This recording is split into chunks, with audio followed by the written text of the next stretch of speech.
दोस्तों, इस कहानी को ध्यान से सुनिए और समझिए। लेकिन आगे बढ़ने से पहले आपको बता दें कि पुरानी कथाओं में कहा गया है कि अगर कथा या सीख बीच में छोड़ दी जाए तो वह पाप की श्रेणी में आती है। इसलिए आपसे निवेदन है कि इसे अंत तक पूरा सुने। अगर आपको कहानी पसंद है तो कमेंट में अपना नाम जरूर लिखें और वीडियो को लाइक करके चैनल को सब्सक्राइब कर लें। चलिए शुरू करते हैं आज की मजेदार कहानी। बहुत समय पहले बेलापुर नाम के गांव में गंगा नाम की एक वृद्ध विधवा रहती थी। उसका जीवन संघर्षों से भरा हुआ था, लेकिन उसकी दुनिया का केंद्र उसका इकलौता बेटा राखोहरी था, जिसे सब राखो कहकर बुलाते थे। गंगा दिन रात मेहनत करती, लोगों के घरों में काम करती और जो भी कमाती पहले अपने बेटे को खिलाती, फिर खुद खाती। वो अपने बेटे से बेहद प्यार करती थी, क्योंकि वह उसके पति की आखिरी निशानी था। लेकिन राखो अपनी माँ की मेहनत और प्यार की कदर नहीं करता था। वो दिन भर गांव में इधर उधर घूमता, कोई काम धंधा नहीं करता और जिम्मेदारियों से भागता रहता। गंगा उसे बार बार समझाती कि अब वो बड़ा हो गया है और उसे कुछ काम करना चाहिए, लेकिन राखो उसकी बातों को अनसुना कर देता। एक दिन राखो गांव के पास जंगल में एक इमली के पेड़ पर चढ़ा हुआ था और मजे से इमली तोड़ रहा था। तभी उसकी नजर दूर से आते कुछ घुड़सवारों पर पड़ी। उनके चेहरे डरावने थे और उनके हाथों में तलवारें और भाले थे। राखो तुरंत समझ गया कि ये साधारण लोग नहीं, बल्कि डाकू हैं जो गांव की तरफ जा रहे हैं। वो घबराकर जल्दी जल्दी पेड़ से नीचे उतरा और पूरी ताकत से गांव की ओर दौड़ पड़ा। जब वो गांव पहुंचा तो वहां का दृश्य देखकर उसके होश उड़ गए। साहूकार का घर आग की लपटों में घिरा हुआ था। चारों तरफ अफरा तफरी मची हुई थी और लोग आग बुझाने की कोशिश कर रहे थे। उसने लोगों से पूछा तो पता चला कि डाकुओं ने हमला किया, सब कुछ लूट लिया और जाते जाते घर में आग लगा दी। इतना ही नहीं, उन्होंने एक नौकरानी को भी मार डाला जो उन्हें रोकने की कोशिश कर रही थी। ये सुनते ही राखो के मन में एक अजीब डर समा गया, क्योंकि उसकी माँ भी उसी घर में काम करने जाती थी। वो घबराकर भीड़ को चीरता हुआ अंदर पहुंचा। घर के अंदर सन्नाटा था। कुछ लोग रो रहे थे और कुछ स्तब्ध खड़े थे।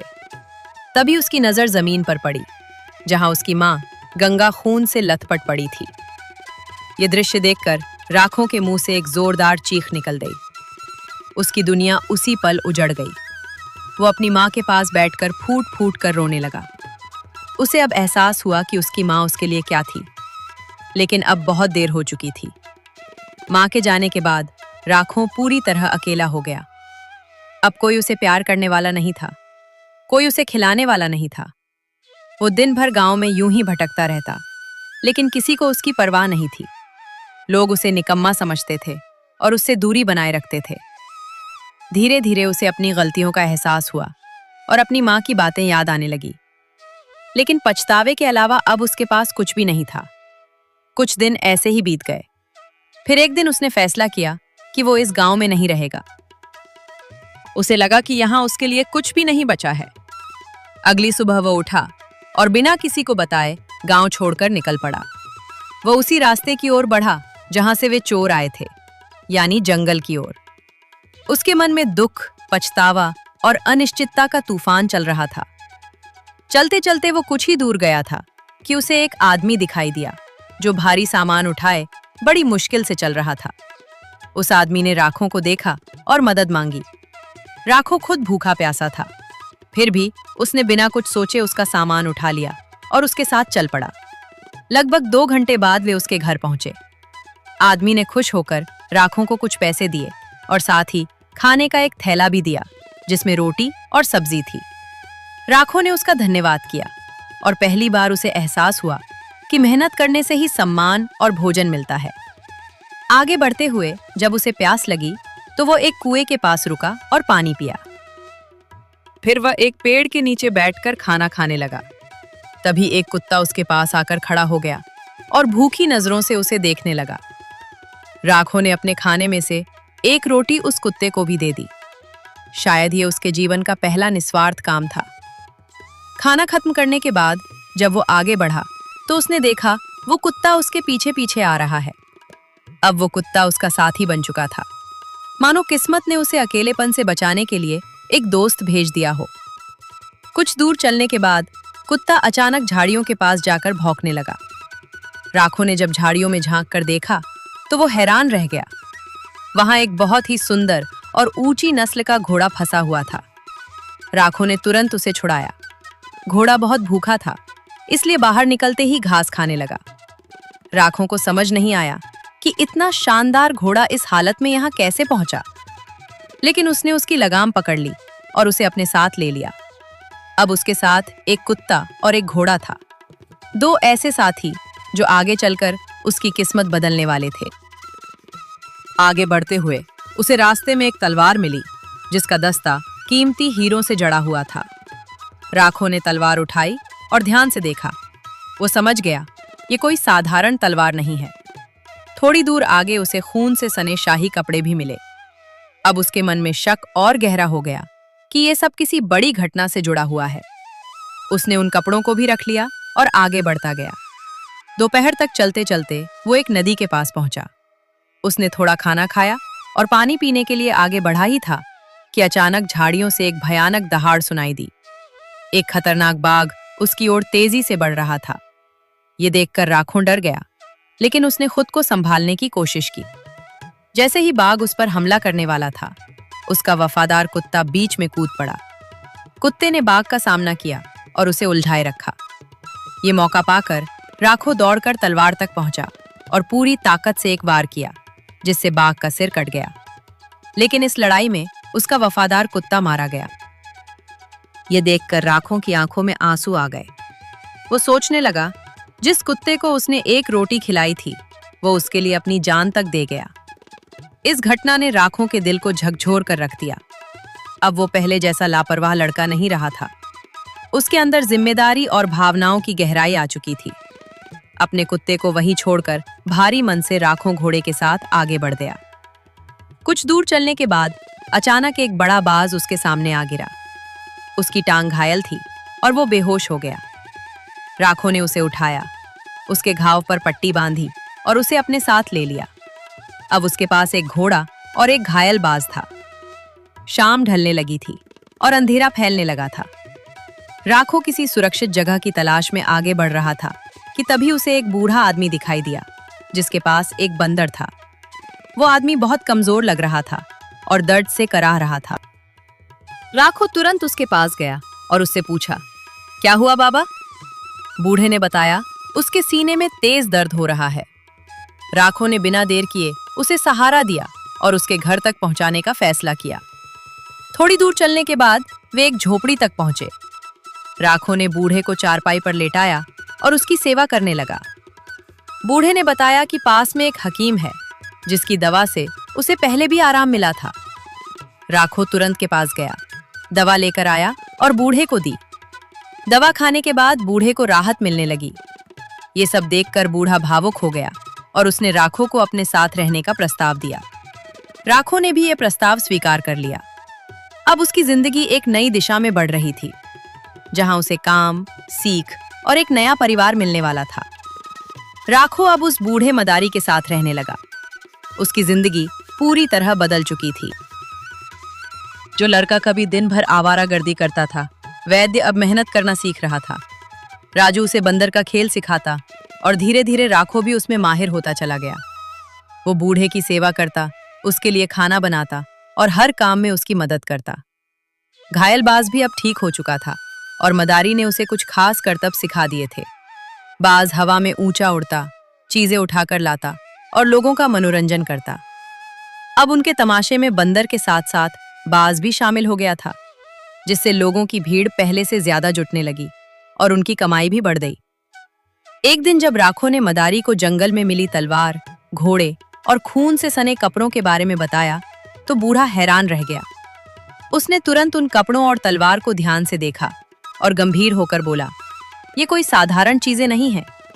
उसने बताया, राज्य का राजकुमार कुछ समय पहले शिकार पर गया था और फिर कभी वापस नहीं लौटा।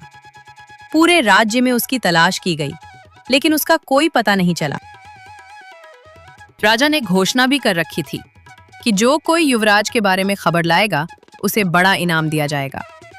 राखो ने अंदाजा लगाया कि जो घोड़ा, तलवार और कपड़े राखो को मिले हैं, वे उसी युवराज के हो सकते हैं और संभव है कि जिस बाघ को राखो ने मारा उसी ने युवराज को भी मार डाला हो। ये सुनकर राखो के मन में कई सवाल उठे, लेकिन उसने तय किया कि वो ये सब सच राजा को जाकर बताएगा। अगले ही दिन वो घोड़ा, तलवार और कपड़े लेकर राजा के दरबार में पहुंचा। जब राजा को ये खबर मिली तो वो खुद दौड़ता हुआ आया और उन चीजों को देखकर तुरंत पहचान गया कि ये उसके बेटे की ही है। उसने राखो से सारी घटना पूछी और राखो ने जंगल में जो कुछ भी हुआ था वो सब सच सच बता दिया। राजा ने तुरंत अपने सैनिकों को तैयार किया और राखो को साथ लेकर जंगल की ओर चल पड़ा। वहां पहुंचकर उन्हें वही जगह मिली जहां बाघ की कटी हुई लाश पड़ी थी। पास ही राखो का मरा हुआ कुत्ता भी पड़ा था। ये देखकर राजा को यकीन हो गया कि राखो सच बोल रहा है। फिर सैनिकों ने आसपास खोजबीन शुरू की और थोड़ी ही देर में युवराज की लाश भी मिल गई। उसका शरीर जंगली जानवरों द्वारा बुरी तरह नोचा गया था। अपने बेटे की लाश देखकर राजा फूट फूट कर रोने लगा।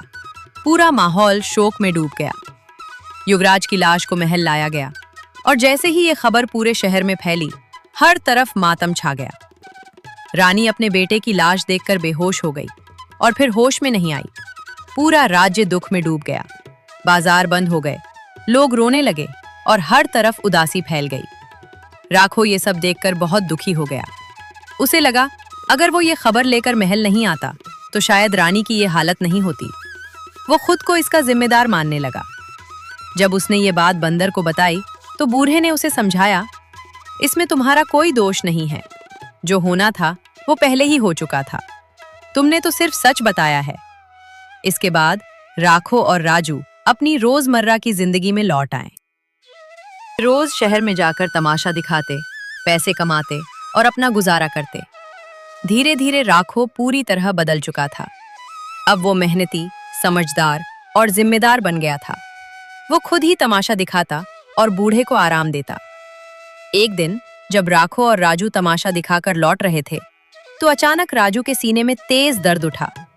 राखो घबरा गया और वैद्य के पास जाने लगा, लेकिन बूढ़े ने उसे रोक दिया। उसने कहा, बेटा, अब मेरा आखिरी समय आ चुका है। राखो रोने लगा। बूढ़े ने उसे समझाया कि अब उसे अपने पैरों पर खड़ा होना है। उसने अपनी झोपड़ी, अपने जानवर और अपना सारा अनुभव राखो को सौंप दिया और आशीर्वाद देकर हमेशा के लिए इस दुनिया से चला गया। राखो एक बार फिर अकेला रह गया, लेकिन इस बार वो पहले जैसा कमजोर नहीं था। उसने अपने गुरु की सीख को अपनाया और अपने काम में लग गया। अब वो अकेले ही बंदर और बाज के साथ तमाशा दिखाने लगा और अपनी जिंदगी को आगे बढ़ाने लगा। समय धीरे धीरे बीत रहा था। एक दिन शहर में राजा ने घोषणा करवाई कि रानी की हालत बहुत खराब है और कोई भी वैद्य उसे ठीक नहीं कर पा रहा। अब सिर्फ एक ही उपाय बचा है, जामिनी पहाड़ी पर उगने वाली रंजन बूटी, जो रानी को होश में ला सकती है। लेकिन वो पहाड़ी बहुत खतरनाक थी और वहां तक पहुंचने के लिए एक भयानक नदी पार करनी पड़ती थी, जिसे पार करना लगभग असंभव था। ये सुनकर राखो का दिल भर आया। उसे लगा रानी की ये हालत कहीं न कहीं उसकी वजह से हुई है, क्योंकि वही युवराज की मौत की खबर लेकर आया था। उसके मन में पश्चाताप और करुणा जाग उठी और उसने ठान लिया, अब चाहे मुझे अपनी जान ही क्यों ना जोखिम में डालनी पड़े, मैं रंजन बूटी लेकर आऊंगा। इस बारे में सही जानकारी पाने के लिए राखो अपने पड़ोसी बूढ़े रोहिन दास के पास गया, जो कभी सेना में सिपाही रह चुके थे और बहुत अनुभवी थे। उन्होंने राखो को बताया कि जामिनी पहाड़ी तक पहुंचने के लिए तूफानी नदी पार करनी होगी, जिसकी धारा इतनी तेज है कि उसे ना ही तैरकर और ना ही नाव से पार किया जा सकता है। पहाड़ी पर जहरीले सांप, बिच्छू और कई खतरनाक जीव रहते हैं। वहां छोटे छोटे सुनहरे फूल उगते हैं, जिन्हें रंजन बूटी कहा जाता है, और वही रानी की जान बचा सकते हैं। ये सब सुनकर राखो का हौसला नहीं डगमगाया। उसने पूरी रात सोच विचार किया और एक योजना बनाई। अगली सुबह वह एक लोहार के पास गया और उसे एक मजबूत लोहे का लंबा तार बनवाने को कहा, ताकि वह उसे नदी के पार तक फैला सके। उस तार के साथ एक लोहे की सलाख भी बनवाई। उसने राजा से कुछ चांदी के सिक्के लिए और सारी तैयारी करने के बाद वो अपने बंदर और बाज के साथ यात्रा पर निकल पड़ा। पूरा दिन चलने के बाद वह उस भयानक तूफानी नदी के किनारे पहुंच गया। नदी का प्रवाह इतना तेज था कि उसे देखकर ही डर लगने लगा, लेकिन राखो ने हिम्मत नहीं हारी।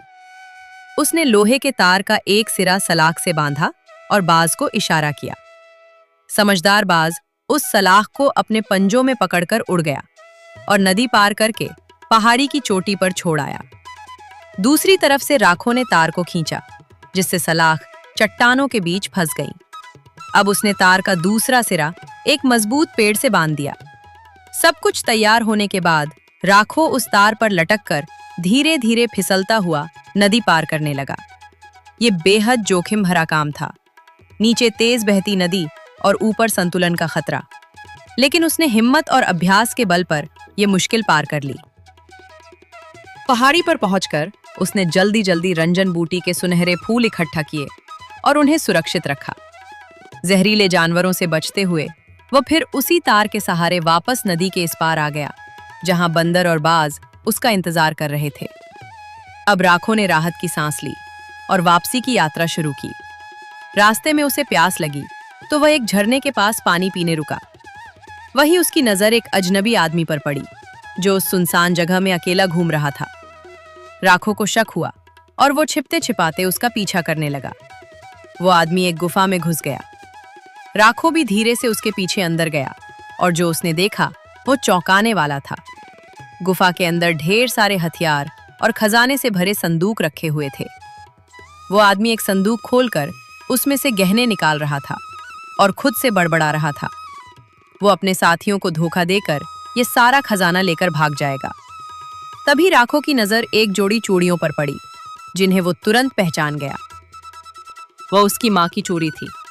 अब उसे समझ आ गया, ये वही चोर हैं जिन्होंने उसके गांव को लूटा और उसकी माँ की हत्या की थी। ये देखकर राखो का खून खोल उठा। उसने पास पड़ी तलवार उठाई और बिना एक पल गवाए उस आदमी पर हमला कर दिया। एक ही वार में उसने उसका काम तमाम कर दिया। फिर अपनी माँ की चूड़ी उठाई और जल्दी से बाहर निकल आया।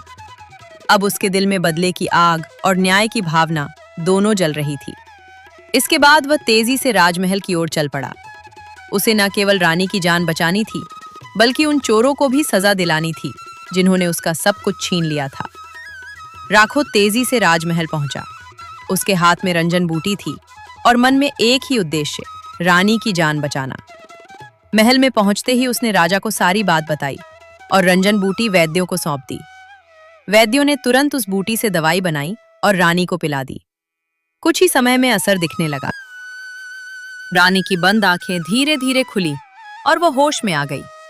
ये देखकर पूरे महल में खुशी की लहर दौड़ गई। राजा की आंखों में खुशी के आंसू आ गए। राखो ने राजा को उस गुफा के बारे में भी बताया, जहां डाकुओं का अड्डा था और जहां उसने अपनी मां की चूड़ी देखी थी। राजा ने सेनापति को आदेश दिया। वो सैनिकों के साथ जाकर उन डाकुओं को पकड़ कर लाए। राखो भी उनके साथ गया और उन्हें रास्ता दिखाया। वे सभी गुफा के पास जाकर छिप गए और इंतजार करने लगे। शाम होते होते चोर अपने अड्डे पर लौट आए। जैसे ही वे अंदर घुसे, सैनिकों ने अचानक हमला कर दिया। चोर संभल भी नहीं पाए और थोड़ी ही देर में कई मारे गए, जबकि बाकी को पकड़ लिया गया। उनके खजाने के संदूक भी जब्त कर लिए गए और सभी को महल में राजा के सामने पेश किया गया। जब चोर से पूछताछ हुई तो उन्होंने कबूल किया उन्होंने ही जंगल में एक घुड़सवार युवक को लूटा और मार डाला था, जो दरअसल युवराज था। यह सुनकर राजा का गुस्सा भड़क उठा। उसने तुरंत आदेश दिया कि सभी चोर को कड़ी सजा दी जाए। कुछ ही समय में उन्हें उनके अपराधों की सजा मिल गई और राज्य में न्याय स्थापित हुआ। अब राजा पूरी तरह राखो की बहादुरी, ईमानदारी और समझदारी से प्रभावित हो चुका था। उसने राखो को अपने पास बुलाया और भावुक होकर कहा, तुमने न केवल रानी की जान बचाई, बल्कि हमारे बेटे के कातिलों को भी सजा दिलवाई। राखो, मुझे तुम में अपने बेटे की छवि दिखाई देती है। साथ ही राजा ने एक बड़ा ऐलान किया, राखो, मैं तुम्हें अपना पुत्र मानता हूँ और तुम्हें इस राज्य का राजकुमार घोषित किया जाता है। ये सुनकर पूरा दरबार आश्चर्य और खुशी से भर गया। राखो की आंखों में आंसू थे।